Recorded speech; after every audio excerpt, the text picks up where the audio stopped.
What the heck? My most anticipated piece of media of 2023 is actually my first YouTube video this year.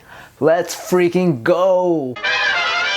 What's going on YouTube? My name's Jay Lee and I like a lot of stuff. Today I'm talking about the first episode of HBO's The Last of Us. I'm gonna try really hard to embark on this weekly review of the show because, like I said, it's what I was most excited for this year and most apprehensive about. The Last of Us is one of my favorite video games of all time. The only game I've played more than The Last of Us Part 1 is Insomniac's Spider-Man, for obvious reasons. My daughter is named after Ellie, so I can't express how amped up I was to put my own Ellie to bed so that I could experience Bella Ramsey's Ellie on screen for the first time. I'm so happy to report this show has mostly put to rest any reservations I had going in. Video game adaptations, as the entire internet knows, are just the worst. Even with today's technology and creative minds, studios are still putting out absolute trash interpretations of beloved gaming franchises. Both the recent Resident Evil Welcome to Raccoon City and Mortal Kombat had potential. I would go as far as saying the MK remake was actually excellent when it came to the Sub-Zero Scorpion stuff. But after both disappointing entries, I was left wondering if the day a video game was properly adapted to live action would just never come.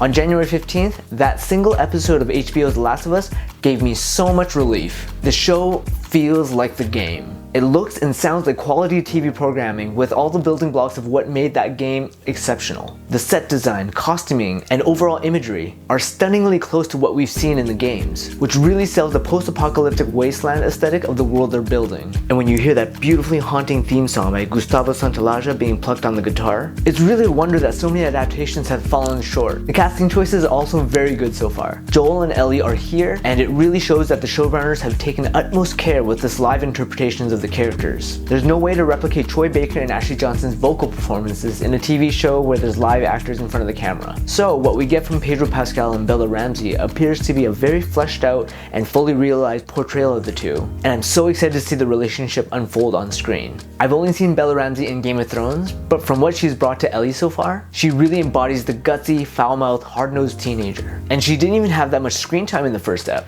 Praising Pedro Pascal as an actor is like saying fire is hot and water is wet. It's a certainty. He looks the part and really walks the walk. The Texan accent, I have to say, is a bit flaky, which is especially noticeable in scenes with his brother Tommy. The supporting performances are excellent too. Tess and Marlene are perfect facsimiles of their digital counterparts. HBO has just done an incredible job through and through. As an adaptation, there are a few minor gripes I have that I hope will go away. Because the video game is so incredibly story driven, it's gonna be hard not to simply go through the motions and follow the story beats that so many of us have played through time and again. I think that's something that Marvel has done so well, creating their own storylines loosely based on comic book events like Civil War and the Infinity Gauntlet. In this first episode of The Last of Us, there definitely was a part of my brain that was jumping along to the plot points from the game and getting ahead of myself. I am going to try not to do that throughout the run of the show, but because I'm so familiar with the game's narrative, it often felt like I was rewatching the show rather than experiencing something new. So far, the show is doing a very good job at adding scenes, dialogue, and elements that I would say improve on the story in this new medium. There's one particular scene involving Sarah at a neighbor's house that was perfect in my opinion. It wasn't in the video game, but it still made the subsequent sequences even better. The opening scene was also very strong with the televised discussion about infections and a potential global pandemic that sets the stage for the type of zombies that we're going to be dealing with.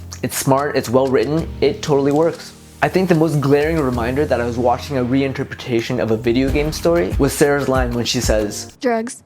I sell hardcore drugs." It's a cute moment from the game and they did fit it into the back and forth between the characters. It's not a bad line, nor did it feel out of place within the dialogue.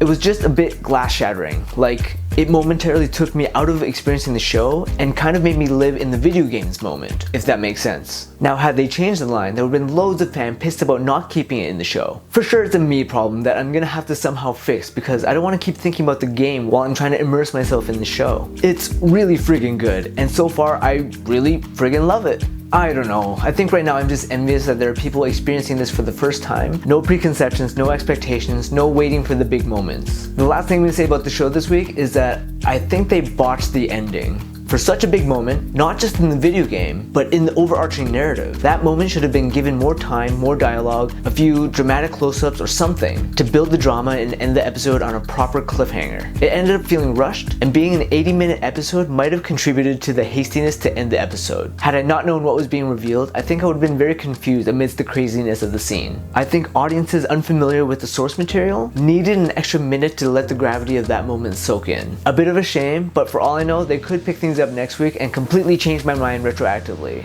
I hope they do. Guys, despite my griping for the last few minutes, I do think the season premiere of The Last of Us lived up to the hype and does more than enough to satisfy the fans while establishing itself as the show to get excited for over the next couple months. I initially wasn't going to score each episode as I talk about them, but I think it might be fun to look back once the show's wrapped to see which were the stronger or weaker episodes. I'm going to give The Last of Us Episode 1 an 8.5 out of 10.